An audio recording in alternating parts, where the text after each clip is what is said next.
안녕하세요. 문제가 어려웠나 봐요.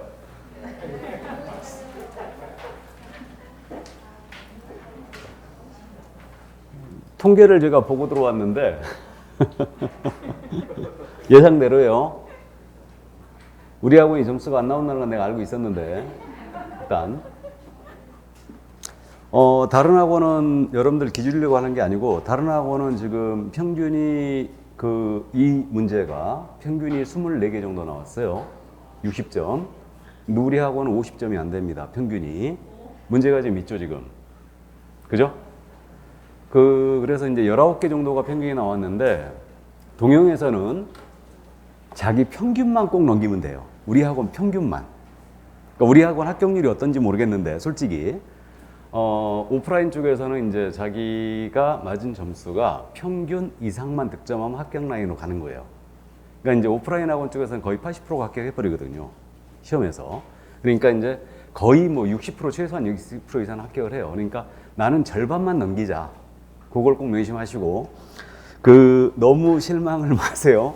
첫 주가 제일 어려워요, 원래. 첫 주가 제일 어렵게 느껴지는 거고, 근데 문제 난이도는 첫 주 뭐 그렇게 솔직히 어렵지 않았습니다. 난이도 조정을 엄청나게 한 거예요, 제가. 이걸 한 건데 어쨌든 그래도 여러분들은 어렵게 느끼신 것 같은데 좋습니다. 다른 과목도 비슷하죠? 더 낮아요?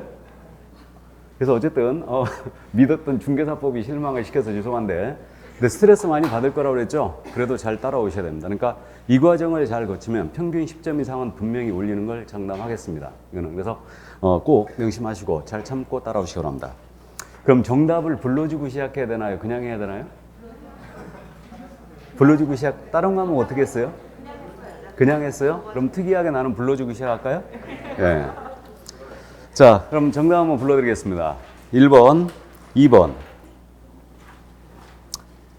1번 같은 건 틀리면 절대 안 돼요. 2번 문제 3번, 3번 1번, 4번 2번, 5번 5번, 6번 1번, 7번 2번, 8번 5번, 9번 4번, 10번 2번, 11번 1번, 12번 3번, 13번 4번, 14번 3번, 15번 2번, 16번 1번, 17번도 1번, 18번 2번. 자, 19번 4번입니다. 4번. 20번 5번, 21번 5번, 22번 4번이죠.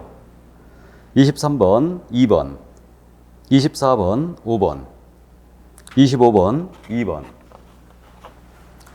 26번 4번, 27번 4번, 28번 3번, 29번 3번이죠. 자, 30번 2번입니다. 31번 5번, 32번 4번, 33번 2번, 34번 5번, 35번 2번, 36번 3번, 37번 4번, 38번 1번, 39번 3번, 40번 4번. 27번 있죠? 27번. 제가 4번 처리했죠, 지금? 2번도 여러분들은 정답입니다. 2번. 27번 복수정답이에요. 2번. 인터넷으로 보시는 분들은 다 수정돼서 문제가 나갔을 거니까 그대로 그냥 가시고요. 4번으로. 자, 그래서 우리 오늘 우리 학원 평균이 몇 개라고요? 20개. 20개로 보시면 돼요. 그러니까 27번을 복수정답 처리했으니까 20개 정도 보시면 되고요. 그러니까 나는 20개 이상을 맞추는 게 일단 정상으로 간다. 그러니까 그 페이스를 유지를 하시기 바랍니다. 그래서 20개 미만을 맞으신 분들은 오늘 해설 들으시면서 내가 어디서 잘못 생각했는가 이걸 꼭 체크해놔야 돼요. 꼭 체크해놓고 수정을 꼭 하시기 바랍니다. 아셨죠? 너무 실망하지 말고 고개 드세요. 실망하지 말고. 자, 그럼 1번 문제 가겠습니다. 용어의 정의 중계 가지고만 딱 물어봤거든요. 중계를 물어봤는데 저희 이제 PPT로 안 합니다. 그냥 판서 강의 할 거예요. 그래도 되죠? PPT로 원하시면 PPT 해드리고. 자, 그래서 이제 판서 강의로 할 건데. 자, 그럼 이제 용어의 정의에 대해서는요. 일단 문제 유형이 두 가지다. 단순형이 있어요. 6가지 용어의 정의를 모두 암기할 것. 그리고 중개와 중개업에 관련 중개에 관련 판례를 지금 현재 물어보고 있거든요. 작년 시험에 안 물어봤어요. 올해 출제가 지금 확실시되고 있는 부분이에요. 그러니까 이해를 꿰두시는데 요즘 응용화에 출제하는 게 지금 현재 나오고 있다고 그랬죠. 그래서 응용화에 출제한다는 게 그거예요. 법인의 사원으로서 공인중개사인자는 소속공인사이다. 오늘 지문에도 나갔는데 사원으로서 단순 업무만 보조하는 자예요. 공인중개사예요. 근데 이자 소공이 아니에요. 소공이죠. 그러니까 공인중개사라면 이 사원이 단순 업무만 보조해도 소공이 맞죠. 그 정도. 그래서 단순형 6가지 모두 암기해 주시고 응용된 지문을 이제 계속 내고 있는데 이 부분도 이제 꾸준히 연습을 할 겁니다. 그래서 올해 출제가 예상되는 부분이기 때문에 오늘은 지금 간단하게 중개를 물어봤는데 뭐 단순형 물어봤다가 응용된 내용 물어봤다가 판례 물어봤다가 그럴 거예요. 그러니까 지그재그로 계속 물어보는 거예요. 그래서 이제 그렇게 하면은 이 과정이 그래서 효율이 아주 좋다는 얘기죠. 그래서 나오는 부분만 하는 거예요. 나머지는 다 포기하는 겁니다. 그래서 일단 그 점을 이해해 주시고 자, 그럼 중개에 관한 정의 보겠습니다. 1번 지문. 중개대상물에 대한 당사자 간의 매매기한 임대차를 알선하는 행위는 중개에 해당한다. 맞죠? 근데 이걸 거꾸로 말해요. 이렇게 낸 거예요.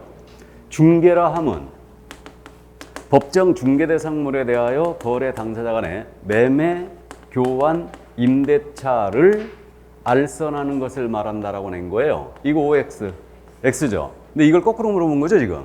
이게 응용 지문이죠. 중개대상물에 대한 당사자 간의 매매, 교환, 임대차를 알선하는 것을 말한다라고 하면 틀렸어요, 중개는. 근데 이것을 알선하는 것은 중개에 해당한다라고 내면 맞는 거죠. 이해됐지요? 그래서 1번 지문 맞고요. 그러면 똑같이 같은 맥락 5번 지문. 토지에 대한 저당권 설정일을 알선하는 것은 중개에 해당한다. 맞죠? 같은 맥락이에요. 토지에 대한 지역권 설정과 이전을 알선하는 행위는 중개에 해당한다. 맞죠? 똑같습니다.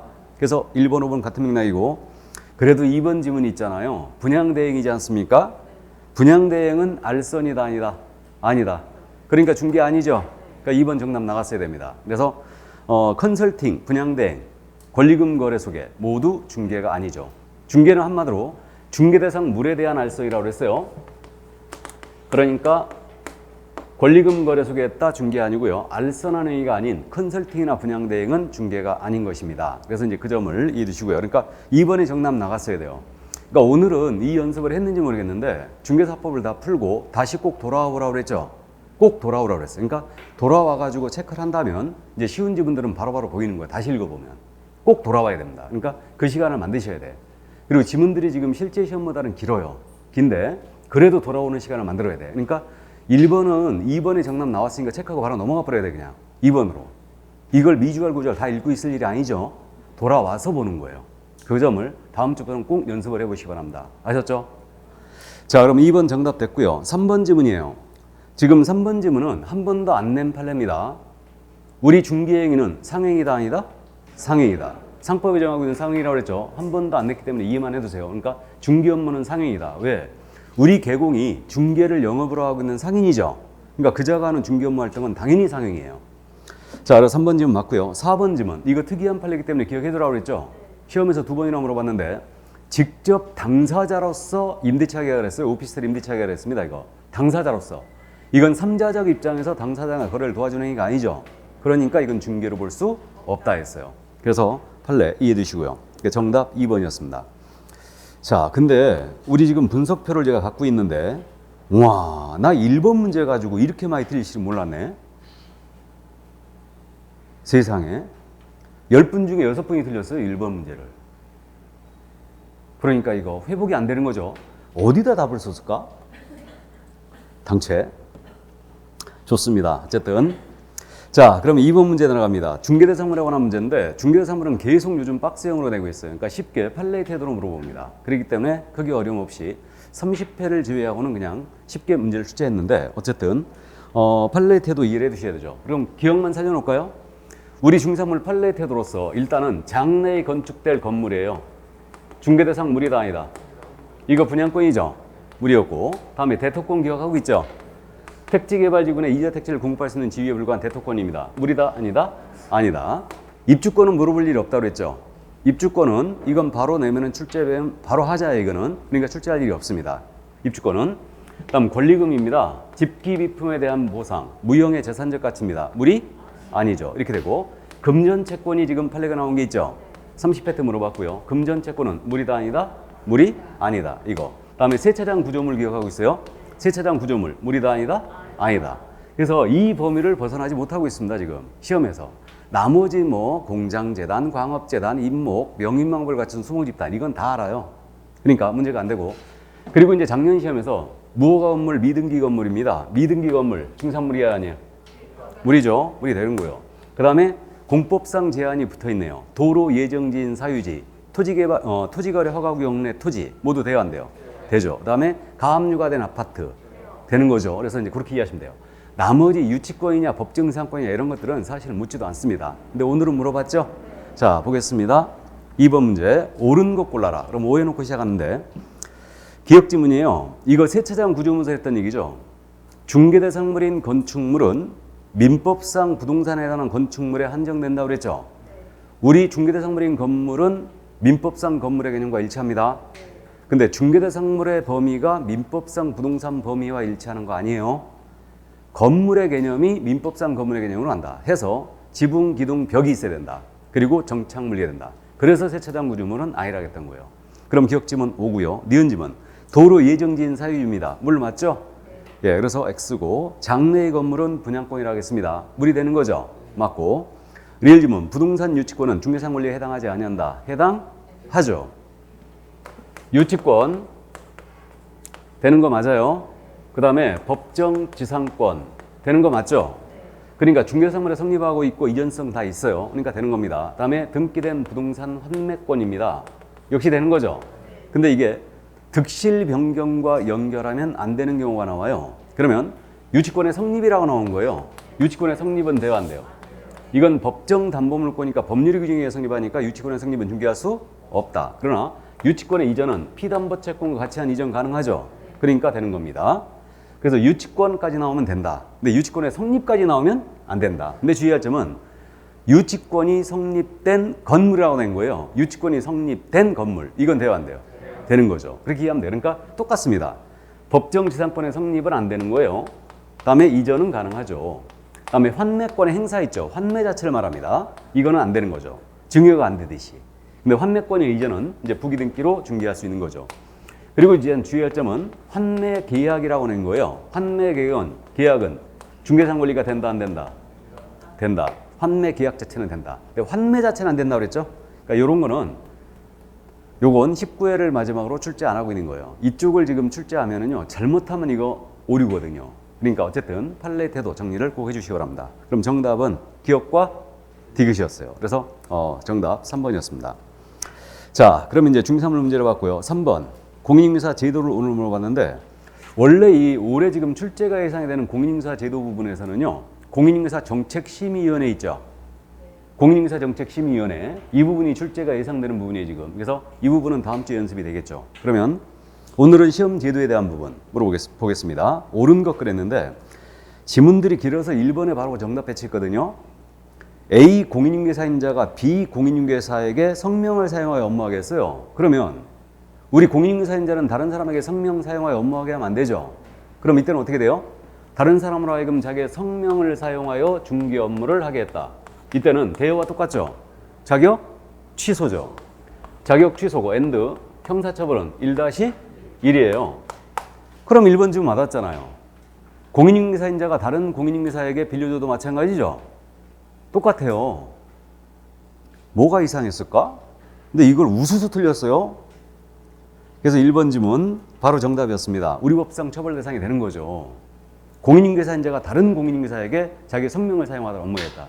그럼 이런 일이 뭐하러 자격증이 있는데 다른 그 사람이 빌려 쓰느냐? 라고 생각하시는 순간 탈락이에요. 왜 그러냐면, 왜 이 지문을 냈냐면요. 약사법에 약사 자격증 되어 있죠. 이 판례들을 보게 되면요. 약사인자가 약사한테 빌려주는 거 엄청 많아요. 엄청 많습니다. 자기 약사 자격증 안 쓰는 거지, 다른 사람 거 빌려 쓰는 거예요. 똑같아, 그럼. 왜 그런지 내가 어떻게 알아? 근데 어쨌든, 공인중개사인자가 다른 공인중개사에게 빌려도 마찬가지로 똑같죠. 뭔 말인지 이해되십니까? 네. 약사 자격증이 뭔가 정지가 된 거지. 그러니까 빌려 쓰는 거지. 그죠? 자, 그래서 1번 바로 정답 배치했고요. 그러면 2번이 이제 함정이었어요. 1번의 정답을 쳤기 때문에. 근데 여러분들이 2번에 왜 함정을 팠냐 하면요. 보세요. 이런 지문에 현혹되면 절대 안 되는데, 우리 자격을 부정한 방법으로 취득하면은 자격 취소죠. 그럼 자격이 취소된 자는 3년간 시험 못 보는 거 아닙니까? 맞잖아요. 근데 여러분들이 어디 눈이 가 있느냐? 여기가 있죠. 부정행위자로 이걸 착각하는 거지. 부정행위자는 5년 동안 시험을 못 봐요. 근데 부정취득은 자격 취소하기가 맞죠. 그럼 부정취득으로 자격을 취소했다. 당연히 3년을 못 보는 거지 5년이 아닙니다. 뭔 말인지 되세요? 그러면 여러분들이 왜 착시를 유도했냐면, 이 부정취득이 사실 컨닝한 거 아니냐, 그러니까 부정행위자 아니냐, 이래 생각하시라고 한 거예요, 이거. 근데 그런 게 아닙니다. 추측을 하면 안 된다 그랬죠. 있는 그대로 풀어줘야 돼. 그러니까 부정취득으로 자격을 취소했으니까 이게 컨닝을 해서 이거 취소할 수도 있고 뭐 다른 사유도 있겠죠. 그러니까 자격 취소니까 3년간 결격이죠. 응시 결격이에요. 근데 부정행위자로 이걸 여러분들이 생각을 하는 거죠. 그렇게 유도한 거예요. 그래서 1번 지문이 정답이었고 2번에 함정을 판 겁니다. 이게. 자, 그래서 2번 틀렸습니다. 3년이에요. 3입니다. 이게 부정행위자라 나오면 5년이라고 하셔야 돼요. 뭔 말인지 아시죠? 그래서 시험은 2명만 제외하고는 다 볼 수 있다. 자, 그러면 3번에 쓰신 분은 없어요. 공인중개사 자격증이 있습니다. 이자는 중기업에 종사하든 안 하든 공인중개사란 명칭 쓸 수 있어요, 없어요? 있죠. 공인중개사인자는 중기업에 종사하든 안 하든 명함에 공인중개사란 명칭 쓸 수 있죠? 그래 틀렸고. 4번 질문입니다. 이건 아시죠? 무자격자가 공사사무소 대표라고 명함을 받고 다녔습니다. 이거 사칭으로 처벌했죠? 그래 틀렸고. 5번 질문입니다. 이거 꼭 암기하라고 했습니다. 이 질문 5일 떴죠? 5일 뜨면 주어가 뭐로 되어 있어야 된다? 자격 취소만 나와야 된다. 정지가 들어가면 절대 안 된다고 그랬죠. 이거 꼭 기억해야 된다고 그랬어요. 이건 오답 노트 만들어서 암기하시라고 했습니다. 그러니까 5일 뜨게 되면 반드시 앞에 자격 취소만 나와야 된다. 이때 국장 보고하고 다른 시도에 통과하는 거예요. 정지가 빠진다. 그래서 5번 질문도 틀렸어요. 그래서 5번에 답을 쓰신 분은 문제가 있는 거예요, 지금. 그래서 5번에 쓰신 분은 오답 노트 만들어서 암기하라는 사항이었어요. 그러니까 너무 잘 내는 질문이라 꼭 기억해 두셔야 돼요. 4번에 쓰신 분은 더 심각한 거지, 지금. 답을. 그러니까 답을 어디다 썼느냐도 중요해요. 그러니까 2번에 함정을 파신 분은 그래도 어느 정도 알고 있다는 얘기거든요. 2번에 쓰신 분들은. 그래서 어쨌든 보완을 꼭 해주시고. 자, 그러면 이제 4번 문제 나갑니다. 등록 기준. 역시 매회 출제라고 보시면 돼요. 그래서 이제 등록 기준은 최고급 난이도로 나갔는데 정답은 쉬운 곳에 배치했어요. 1번 집은 속으면 안 되죠. 법인입니다. 중기업만을 영위할 목적으로 설립되면 안 되죠. 중기업만 영위할 목적으로 설립된 법인은 등록을 할 수 있죠. 하지만 중기업의 6가지 업무 다 할 수 있죠. 그래 틀렸습니까? 법정 업무. 법제 14조에서 정한 업무를 영위할 목적으로 설립돼야 한다. 이렇게 나와야 되죠. 이게. 그래 1번 틀렸고. 그래도 2번에 정답 배치했잖아요. 임원사원인자가 있습니다. 임원사원이 3명이라면 최소한 몇 명은 공유사야 돼요? 1명은 공유사야 된다. 3명 중에 1명은 공유사야 된다고 그랬죠? 그러니까 2번에 정답 나갔어야 됩니다. 자, 근데 3번에 이제 함정을 봤어요. 2번 정답 했으니까. 그러면 3번. 2억 원 이상의 보증. 법인은 보증 2억 이상 설정하는 거 맞죠? 근데 이거 등록 기준이 아니에요. 등록 기준 아니라고 그랬죠, 이거. 그러니까 보세요. 여러분들이 답을 칠 때 이게 이제 스킬이라고 그랬죠. 그러니까 우리 중개사법은 스킬 같은 게 또 작용한다고 그랬는데 문제 풀 때. 지금 1번에 정답 치시면 없을 거예요. 1번에 쓰시면 조금 심각한 거고요. 그럼 2번에 정답을 쳤어. 5를 했는데 3번을 읽어봤더니 3번도 맞는 거예요 지금. 그러면 4번을 읽어봤더니 4번 주식회사는 보였죠. 상법상 회사이거나 협동조합 기본법에 따른 협동조합이 된다. 단 사회적 협동조합은 제외죠. 그래서 4번 지문은 주식회사는 틀렸습니다. 이것도 조금 까다롭긴 했는데 기본 예문이에요. 상법상 회사이면 되지 상법상 주식회사이거나 틀렸어요. 그래 틀렸고, 그럼 5번 지문에 쓰시면 없죠. 우리 중개사무소 확보해놔야 되죠. 계획으로 들어가는 거 아니에요. 이건 기출에서 물어봤던 부분이고. 그러면 지금 2번하고 3번을 여러분들이 푸시면서 동그라미 쳤을 거예요. 그런데 확실히 읽어봤어. 다시 대표자 제외 맞고, 그 다음에 임원 사원의 3명이라면 최소 1명 공사 맞고, 틀림없이 맞았고, 그 다음에 보증설정도 법인은 2억이 분명히 맞아. 그러면 확실히 두 지문이 맞은 거예요 지금. 그럼 설문을 다시 봐야 된다고 그랬죠. 출제자가 뭘 묻고 있는가? 등록 기준을 물었죠. 등록 기준이, 보증 설정은 등록 기준이 아니에요. 그러니까 정답이 2번 나갔어야 되죠. 2번. 그래서 정답 2번이었습니다. 자, 그래서 등록 기준 여기까지 이해를 해 두시고, 그 다음에 이제 여기서 등록 기준에 빠진 내용이 실무교육이죠. 실무교육은 임원 사원이라면 전체가 다 받아야 되죠. 다 받아야 되고, 다른 법률에 따라 중개업을 할 수 있는 법인은 등록 기준을 적용한다 안 한다? 적용하지 않는다. 그래서 이제 그 정도. 자, 그럼 이제 5번 문제. 오늘 결정 문제가 2문제가 나갔는데 5번 문제는 지금 기본 예문으로 나갔어요. 그래서 5번은 당연히 정답이 5번이었는데, 피성년 후견인 결격 맞죠? 피한정 피성년 후견인 결격이고요. 그러면 피특정 후견인이라고 나온 거예요. 피특정 후견인은 결격이다 아니다? 결격이 아니고, 이거 알고 있고요. 다음 2번 지문. 성년 의뢰된 미성년자예요. 야는 동의를 받았던 혼인을 했던 미성년자는 무조건 결격이죠. 속을 일이 없고. 3번 질문입니다. 자, 이거 특별사면을 지금 한번 내봤습니다. 그래서 특별사면을 왜 냈냐면요, 우리 이재용 부회장이 특별사면 받았죠. 그래서 한번 내봤어요 그냥. 이거 16회를 마지막으로 특별사면 가석방은 안 물어보거든요. 안 물어보는 건데, 그래도 한번 이제 요즘 하도 시국이 하수상하니 한번 내봤습니다 그냥. 그래서 그래도 이걸로 정답 배치 안 했는데, 일단은 특별사면은 받으면 집행을 면제하는 제도니까 몇 년만 결격이다? 3년 만이에요. 근데 가석방 있죠. 가석방을 받은 자는 가석방 기간이라는 게 있죠. 가석방 기간 더하기 몇 년? 3년이요. 요 정도만 감 잡아두세요 그냥. 참고해 두세요. 출제 가능성 높아 보이지 않지만 일단 특별사면 가석방 개념 정도만 파악해 두세요. 이 정도만. 자, 그 다음에 이제 4번 지문에 답 쓰신 분은 손 들고 반성해야 돼요. 집행유예 받았죠? 그럼 집행유예 받았으면 무조건 결격이죠. 자, 이제 형법이 개정이 되면서요, 원래 집행유예에는 벌금형의 집행유예가 없었거든요. 벌금형의 집행유예가 없었는데 500만 원 이상 벌금은 집행유예가 가능한 걸로 지금 바뀌었어요, 형법이. 그러니까 읽으면서 징역형인지 금고형인지 체크하면서 읽으세요. 다시, 집행유예에 대해서 읽을 때 징역형의 집행유예냐 금고형의 집행유예냐 이것만 결격이죠. 그럼 벌금형의 집행유예는 결격이다 아니다? 아니다. 시험에서 물어볼 일이 거의 없을 것 같은데 집행유예는 무조건 결격이라고 감 잡을 때 한 번쯤 체크만 하세요. 징역의 집행유예인지 벌금의 집행유예인지. 무슨 말인지 아셨죠? 그러니까 집행유예는 일단 결격이다 아니다? 결격이다. 이렇게 잡고 징역이나 금고형의 집행유예예요.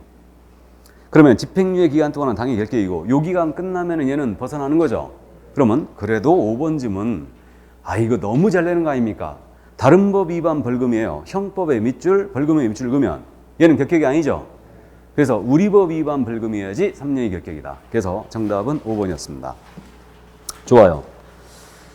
이것은 그래도 절반은 맞추셨네. 자, 그러면 6번 문제. 올해 이 문제 특히 1번 지문 있지 않습니까? 이거 일부러 냈어요. 아주 어려운 지문인데 꼭 이해를 해 두시는데, 우리 법이든 타 법이든 집행유예 받으면 결격이 맞잖아요. 분명히 맞는데 도로교통법 위반에 징역 1년에 집행유예 2년을 받았어요 지금. 자, 그러면 도로교통법 위반하여 집행유예 2년을 받아 등록 취소가 됐습니다. 그럼 우리 원래 등록 취소를 당하면 3년 결격이지 않습니까? 근데 등록 취소 3년을 결격을 적용하지 아니하는 케이스가 있죠.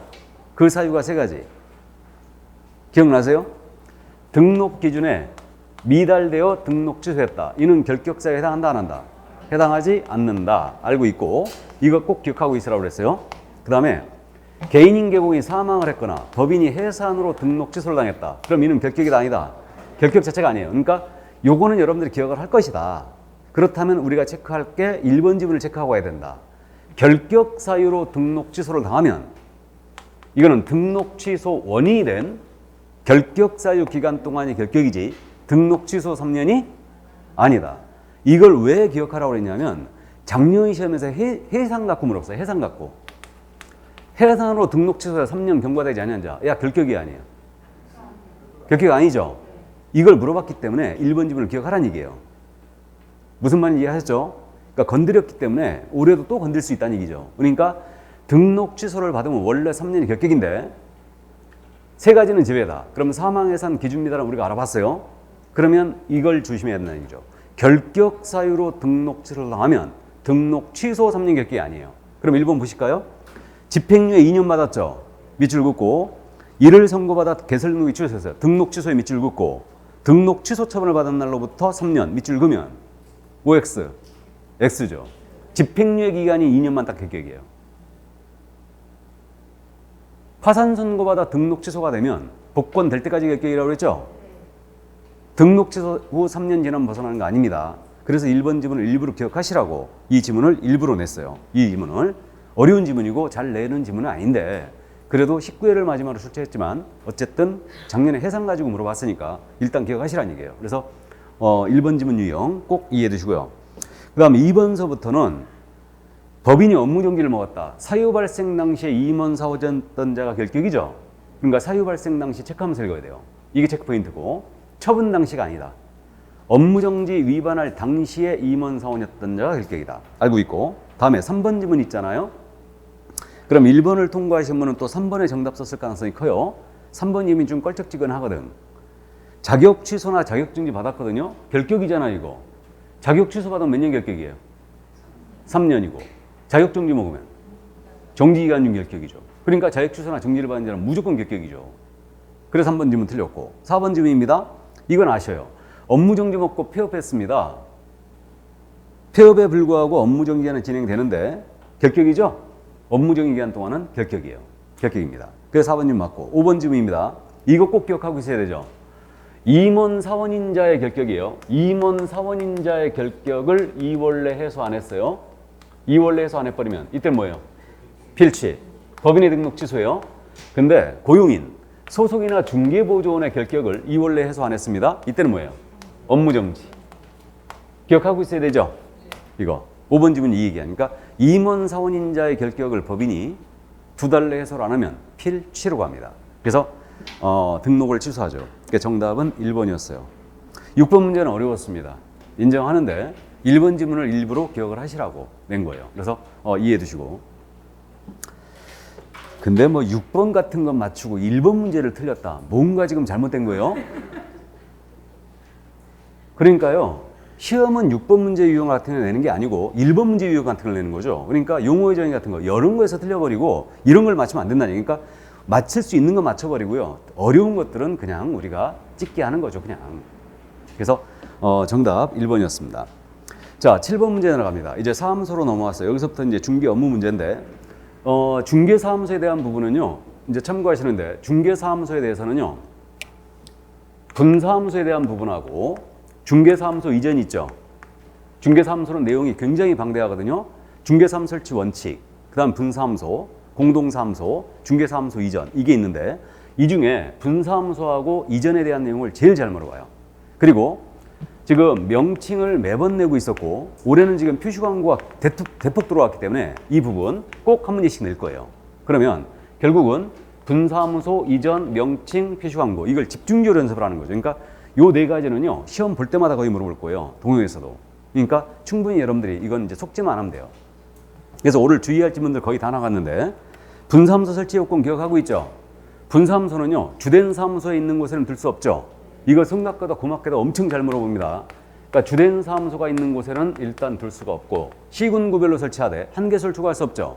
시군구별로 한 개소를 추가할 수 없다. 알고 있고 분사무소의 책임자는 공인중개사야 되죠.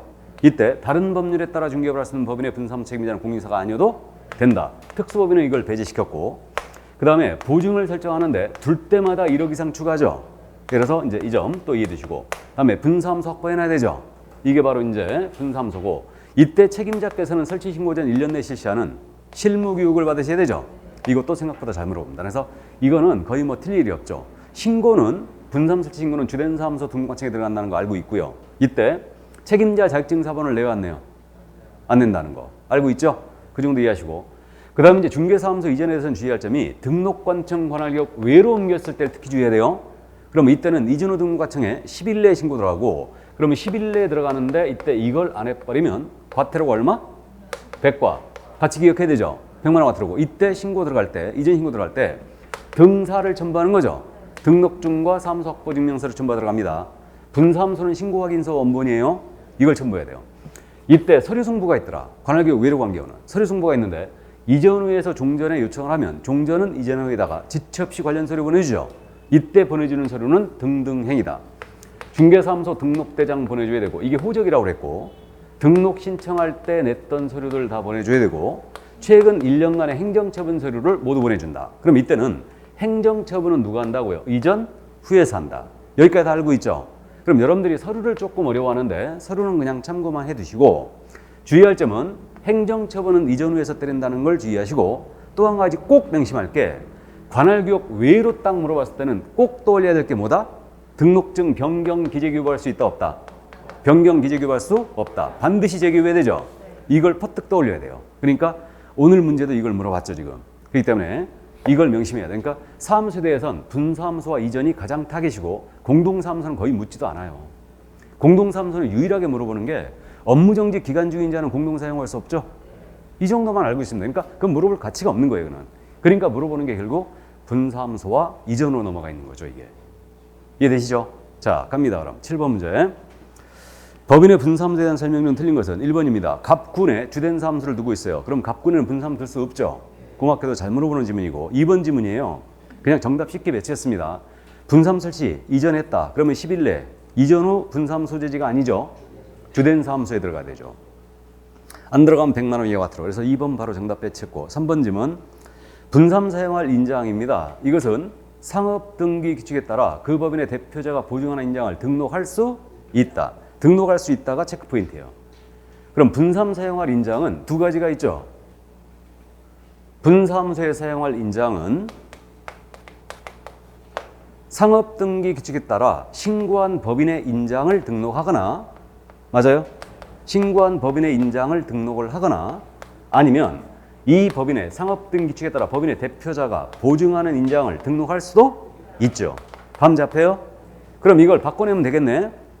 법인의 주된 사무소 사용할 인장은, 주된 사무소 사용할 인장은 그 법인의 대표자가 보증하는 인장을 등록해야 된다. OX, X죠. 맞죠? 또 분사무소 사용할 인장은 상업등기 규칙에 따라 신고한 법인의 인장을 등록해야 된다. OX, X죠. 역시.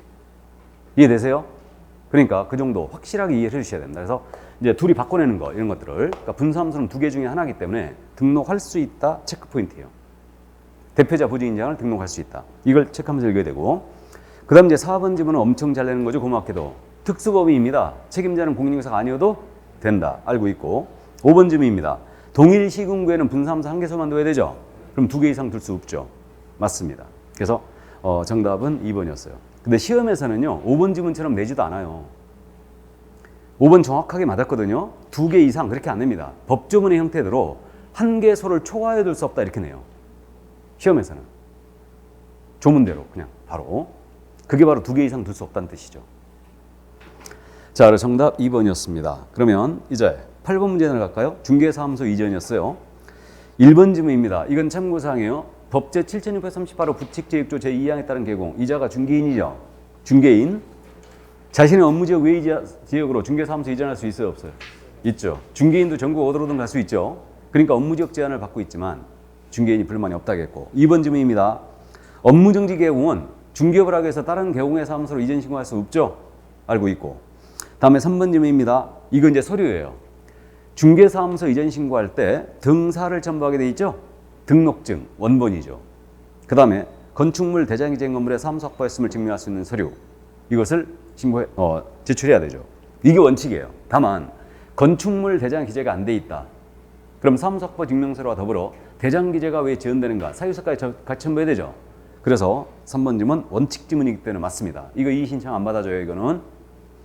자, 그래서 3번 지문 맞고요. 4번 지문입니다. 그럼 이제 송부 서류예요. 송부할 서류. 등등 행을 송부한다고 했어요. 등록대장 보내주고, 등록 신청 서류 보내주고, 1년간의 행정처분 서류를 보내줍니다. 그래서 3, 4번은 서류이기 때문에 여러분들이 참고 꼭 해두시고, 다음 5번 지문. 그래도 여기다 답 썼어야 되죠? 관할교육 외로 이전했죠? 변경 기재교육을 할 수 있다, 없다? 없다. 관할 내로 이전한 경우에만 변경 기재교육을 할 수 있다. 자, 그래서 정답 5번이었습니다. 자, 그러면 이제 9번 문제 가볼까요? 중개사무소 더 보겠습니다. 개시 의무 기억 지문이었죠? 틀린 거라고 그랬죠, 지금? 박스형 문제에서 틀린 거 골라라 할 때 이거 여러분들이 또 옳은 거 골라놓고 나오시면 안 되죠? 틀린 거 골라라. 거꾸로 쓴 걸 주시면 된다. 근데 우리 박스형 11개 중에요. 꼭 틀린 거 골라라 한 문제씩 나와요. 박스형인데. 그렇기 때문에 거꾸로 쓰는 걸 주의하는데, 자, 그럼 틀린 것 X 해놓고 시작합니다. 기억 지문이에요. 중개사무소의 보기신고세 수공사의 잭증 사본을 게시한다. 사본 보였어요? 원본이죠? 그래서 게시는 반드시 원본 사본을 체크하면서 읽는다. 등자보수, 등자보수, 등록증 원본, 자격증 원본, 보증관계 증서, 보수표. 그럼 실무기록 수료증이라는 건 사업자 등록증은 게시사항이 아닙니다. 우리 법상. 그럼 기억지문 틀렸고, 니은지문. 우리 등록번호 명시하라는 거 광고에 들어갔죠? 그러면 우리 공통사항으로서 광고할 때, 중개사물 광고할 때 공통사항으로서는 성명이 소연 등이다죠? 성명이 소연 등이다. 성이 성명이죠? 명이 뭐예요? 명칭이고, 소재지인데 이거 어디 소재지예요? 중개사무 소재지죠. 그 다음에 연락처고, 등록번호죠? 개설 등록번호다. 확실히 해두세요. 사업자 등록번호 아닙니다. 개설 등록번호다. 이것도 그래서 개설 등록번호. 그러면 니은 지문은 5고요. 다음 디귿지문입니다. 장난을 좀 쳤는데 우리 간판 철거 의무는 중개업을 안 할 때죠. 휴업이 들어갔을 때였어. 디귿지문은. 폐업을 했을 때는 지첩 철거해야 되죠. 근데 휴업, 철거 의무가 없다. 쉴 때는. 업무정지 기간 중에도 철거 의무가 없다. 그러니까 간판 철거는 단순 암기사항이니까 중개업을 안 한다. 지첩 철거하는 겁니다. 그럼 언제냐? 폐업 신고했을 때, 등록 취소를 당했을 때, 또 하나가 중개사무소 이전 신고했을 때, 종전사무소 간판을 지첩 철거해야 돼요.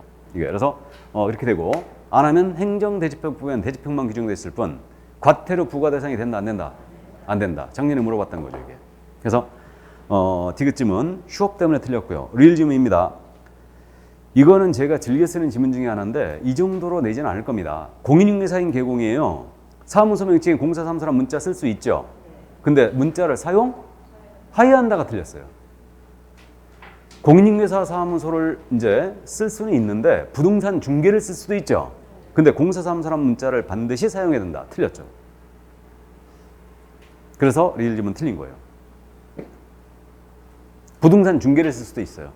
근데 시험에서 리을지문 정도 내지는 않고요. 이걸 낸다면 그렇게 내겠죠. 확실히 보이게. 공인중개사개혁공사는 사무소의 명칭에 부동산 중개란 문자 쓸 수가 없고 공사사무소란 문자만 사용해야 된다. 이렇게 낼 거예요. 근데 그렇게 내면 너무 심심하니까 짭짤하게 하기 위해서 리을처럼 낸 거예요, 지금. 그래도 정답 고르는데 문제 없었죠? 그래서 정답 4번이었어요. 그래서 정답 4번이었습니다. 자, 그러면 10번 문제. 10번 문제는 고맙게도 100% 다 맞히셨어요. 틀리신 분이 없죠. 이거 틀리신 분은 일단 시험을 포기하는 게 낫겠죠? 일단 우리 광고에 보조 명시하면 안 되죠. 그래서 우리 인터넷 표시 광고할 때 있잖아요. 이제 공통사항에다가 성명, 소연 등은 인터넷 광고하더라도 무조건 나가야 되고요. 이건 사무소에 대한 사항이죠. 그럼 인터넷 광고 나갈 때는 물건에 대한 사항을 광고에 포함시키라고 그랬죠. 그래갖고 우리가 두 음자 따갖고 암기하긴 했어요. 이거 종가면 가서, 종갓집이면 가서, 거소죠. 가서 총 사용 가능 방방 개수와 주차 관리비를 체크하라 이랬죠. 이거였어요.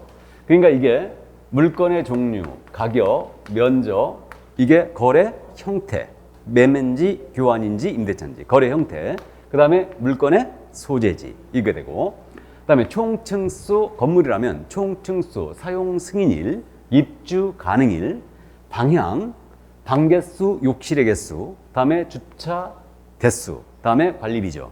그래서 이건데, 그러면 빠지는 게 뭔데? 없다니까요, 빠지는 게. 그래서 빠지는 게 결국 여기 건물은 구조 같은 게 없다고 그랬죠? 구조 같은 게. 그러니까 그런 건 없다고 그랬어요. 여기에 내진 설계 이런 것들 광고에 포함시키라는 얘기 있다 없다? 없다겠습니다. 이런 것들은. 그래서 중개보조원이 2번 정답이었어요. 이게. 좋습니다. 서비스 문제였고요. 그러니까 이제 시험에서는 말이에요. 실제로 여러분들이 보시는 시험, 기출문제를 보신 분은 다 아시지만 이렇게 10번처럼 내가 정답이라고 손 들고 있는 문제가 24개 정도는 된다니까요. 그러니까 시험장에서는요, 내가 정답이야 하고 손 들고 있는 게 24개 정도는 돼요. 그러면 24개 딱 맞추면은 60점이죠? 60점이에요. 그럼 60점 맞으면 우리는 어떻게 된다고요? 필락. 반드시 탈락이에요, 우리는. 60점 맞아버리면. 필락입니다. 그러니까 관건은 내가 자격증을 받느냐 못 받느냐 문제는 결국 16개가 결정한다는 얘기죠. 16개가. 맞죠? 24개는 기본적으로 우리가 맞추고 와요, 시험장에서. 시험장에서 중개사법을 24개를 못 맞췄다. 이분은 그냥 공부 하나도 안 하신 거야. 하나도 안 하신 거고, 그냥 대충 가서 그 원서 접수할 때 책 사러 가갖고 그때 와서 본 거야, 그냥. 원서 접수할 때 책 사러 가갖고. 그래서 어쨌든 그러면 16개 관건인데 16개에서 우리가 반타작만 하자. 반만 맞히자. 이거예요. 그럼 8개죠? 8개 합치면 몇 개? 이게 32개 아니에요. 그럼 이게 80점이죠? 이게 반타작. 그러니까 여러분들은 260문제를 왜 다루느냐? 왜 260문제? 백선에 동형 160. 거기다 플러스 50문제예요.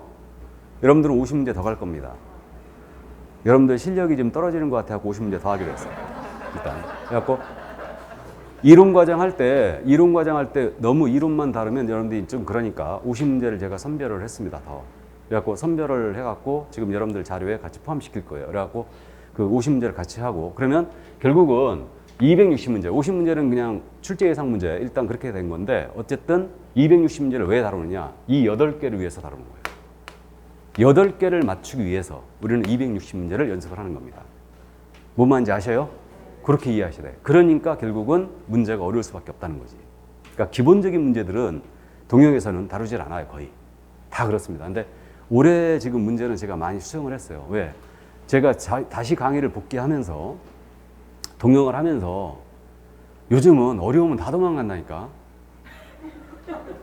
포기해버려요.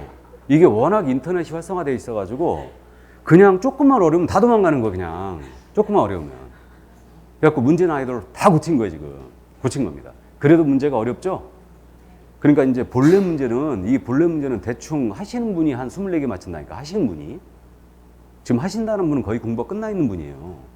근데 그랬는데 너무 이건 저기 하니까 그래서 문제를 조금 수정한 겁니다. 그래도 조금 어려웠어요. 자, 그러면 11번 문제. 이 문제 틀리면 안 되죠. 이 문제는요, 올해 지금 겸업은 저는 쉴 걸로 일단 예상을 하고 있는데 계속 박스형을 내고 있거든요. 내는데 겸업이 안 되는 거 있죠, 법인이. 안 되는 것만 추려서 넣었어요, 오늘. 그러면 우리는 관리대행이든 분양대행이든 주상만 된다고 얘기했죠. 그러면 농업용 창고시설 관리대행 안 되는 거죠. 분양대행도 안 되는 거죠, 그럼. 그렇게 이해하면 돼요. 그러니까 농업용 창고시설, 건축물 안 되는 거고요. 2번 니은지문 공인인사 대상 안 되는 거죠. 중기업의 경영기법 및 경영규모 제공은 개공 대상이 된다. 그러니까 공인인사와 개공을 확실히 구분하시고 니은지문 주의하시고. 다음에 디귿지문 있잖아요. 우리 토지 분양 대행 안 된다는 거 알고 있잖아요. 이걸 작년 시험에서 주택용지 분양 대행이라고 냈던 거 아니에요. 그래서 이게 토지 분양 대행이잖아요. 주택용지라고 그랬으니까. 그러니까 안 되는 거예요. 꼭 알아보셔야 되고. 그러니까 다음에 리을지문 도배 이사업체 소개까지는 되는 거죠. 직접 이거 운영은 돼요, 안 돼요? 안 되는 거죠. 그러니까 리을이에요. 그러니까 기역, 니은, 디귿, 리을에서 안 되는 것만 여러분들이 추려서 지금 기억하라고 일부러 나온 거예요, 이 문제가. 그래서 안 되는 거고. 그러나 미음, 경매대상 부동산에 대리업 할 수 있죠? 단 이거 하고자 할 때는 법원에 등록을 해야 돼요. 근데 시험에서는 미음지문 안 내요. 왜 안 내냐면 보세요. 이거 태클 거는 사람 있어요. 이건 법원에 등록해야지 할 수 있잖아. 그래가지고 미음도 못한다 막 이렇게 하는 사람이 있는데 말도 안 되는 소리죠. 다른 법이 일정한 요건을 필요하다. 그러면 당연히 할 수 있는, 그걸 맞추면 되는 거예요. 그러니까 법인이 할 수 있죠. 대리업 당연히. 단 법원에 등록을 해야 돼요. 이때는. 그러니까 미음이 한 개였어요. 정답이었습니다. 이게. 자, 그래서 정답 한 개. 다행히 몇 개냐 문제가 박스형 중에 꼭 한두 개씩 내는데 1번에 한 개, 2번에 두 개. 시험에서 이렇게 내니까 저도 그 경향에 맞춘 겁니다. 자, 그래서 정답 1번이었어요. 자, 그러면 이제 12번 문제. 와, 근데 웬일이야? 이거 11번 맞죠? 와, 11번을 세상에. 여태까지 푼 문제 중에 여러분들 가장 많이 틀렸는데? 웬일이니? 이거 틀리신 분 법인 겸업 다시 정리하세요. 그러니까 안 되는 업무가 4개가지가 이거예요. 그러니까 박스형에 있는 거. 기억, 니은, 디귿, 리을. 아셨죠? 꼭 기억하세요. 틀리신 분 반드시 다시 한번 체크하시기 바랍니다. 이거. 안 되는 거 4가지 실어놓은 거니까. 자, 그래서 정답은 1번이었습니다. 그럼 12번 소공사로 갑니다. 소공사에 대한 설명이다. 틀린 것은 그랬어요. 그럼 1번 지문을 알아봤습니다. 우리 소공사에 대해서 등록관청은 자격발급 시도자에게 확인 요청하죠. 그러니까 소공사 고용신고할 때 우리 고용신고할 때 어떤 서류도 첨부하지 않는다고 기억하라고 그랬죠? 자격증 발급 시도자가 직접 확인 요청 들어가고 교육받았는지 교육수료증도 직접 확인 들어가고 그러니까 첨부하지 않죠. 다만 이 소공이 만약에 외국인이었다. 그럼 이때는 결격에 해당하지 아니함을 증명한 서류만 첨부하는 거죠. 이 서류만 첨부하게 돼 있다. 그러니까 1번 지문 맞는 거고 2번 지문 소공사는 고용관계 종료됐습니다. 10일 내에 종료 신고 해줘야 되죠. 그럼 고용 신고는 언제까지 해야 된다고요? 업무 개시 전. 종료 신고는 10일이다. 자, 다음에 3번 지문 내려갑니다. 우리 소공사 고용 신고할 때 인장을 함께 등록할 수도 있죠. 예, 그래서 맞고요. 4번 지문입니다. 중개법인의 임원 사원인자는 공인인사인자는 소공사 맞죠? 요즘 중개 용어회정에서 나오는 대세 지문입니다. 아주 잘 내는 지문이에요. 그러니까 사원 임원으로서 공인인사인자는 소공이다. 이 지문 아주 잘 내고 있고. 다음 5번 지문입니다. 우리 소공은 중개행위를 했다. 그러면 확인 설명서를 썼다면 중개행위 한 거죠. 그러니까 확인 설명서에 서명 및 날인해야 된다. 서명 및 날인이 뜨면 반드시 미시냐 또꾸냐 체크하면서 읽어야 돼요. 미시다. 그러면 맞습니다. 그러니까 정답은 3번이었어요. 쉽게 해결했을 걸로 보이고. 자, 그럼 13번 문제 갑니다. 휴폐업 역시 매번 내는 문제다. 그럼 지금 중간에 빠진 게 뭐냐? 인장 등록이 빠졌죠? 인장 등록. 인장 등록을 원래 이렇게 자주 냈던 게 아니니까 작년에 출제를 했는데 인장 등록에 대해서 이제 4번 정도 시험 볼 때, 동영을 볼 때 한 2번 정도만 연습할 거예요. 저는 인장 등록 오래 쉴 걸로 보고 있습니다. 근데 여러분들한테 내는 게 유리하죠. 일단은. 자, 그럼 13번 휴폐업으로 넘어갑니다. 그럼 휴폐업은 사전신고임을 명심하면서 문제 들어가는데 언제나 휴업신고 의무가 있는 게 아니고 3월을 초과하는 휴업할 때 신고하는 의무가 있는 거죠. 그래서 1번에 바로 정답 배쳤어요. 자, 그래서 기업공사가 1월에 휴업을 하고자 할 때는 등록관청에 신고해야 된다. OX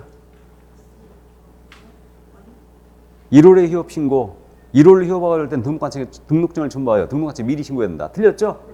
3월 초과하는 휴업이죠. 그러니까 1번 정답 바로 나갔습니다.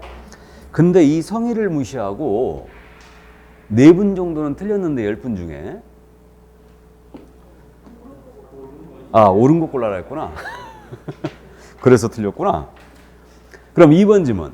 질병으로 인한 유양의 경우는 6월까지만 휴업할 수 있다. 질병으로 인한 요양은 6월을 초과하는 휴업이 되죠? 되고, 그래 틀렸고. 그 다음에 휴폐업 신고는 전자문서를 할 수 없죠? 아주 잘못된 지문이죠. 근데 휴업기간 변경 신고, 업무 재개 신고는 전자문서를 할 수 있죠? 그래서 3번 질문 틀렸고. 4번 질문입니다. 휴업 신고한 중개업을 재개코자 하는 때는 재개 신고를 등록관청에 해야 된다. 맞죠? 그럼 반납받은 등록증을 즉시 반환하게 돼 있죠? 즉시. 그럼 4번 정답이고 이제 4번에 정답 나왔으니까 5번에 함정 판례. 중개업의 폐업 신고서를 제출하면 사업자 등록에 폐업 신고서를 제출한 것으로 본다. 이거 아니라고 그랬죠. 중기업에 폐업 신고서 내면 사업자 등록 폐업 신고서 제출한 것으로 간주하는 거 아니에요.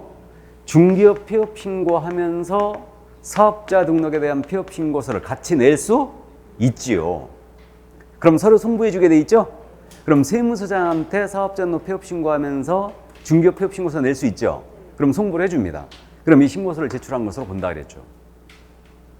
이해되세요? 그러니까 중기업에 휴폐업 신고했다 하여 사업자 등록 휴폐업 신고 간주되는 거 아닙니다. 별도로 하는 거예요 지금 다. 그래서 5번 지문 틀렸어요.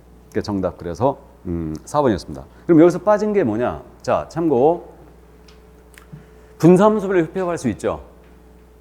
분사함수별로 휴폐업할 수 있죠. 있고요. 3월을 초과하는 휴업을 하면서 신고하지 않았어요. 신고하지 않고 들어갔다. 뭐예요, 제재? 제재. 신고 위반. 백과. 아, 이제 툭툭 나와야죠. 휴폐업 신고 위반은 백과죠. 근데 6월 초과하는 무단위업이었어요. 6월 초과 무단위업은 임등치, 의무적 등록 취소. 임취죠? 임치입니다. 제재 같이 기억하시고. 그러니까 휴폐업 물어볼 때는 제재를 아주 잘 물어봐요. 같이 기억하시고. 그럼 커피 한 잔 먹고 갈까요?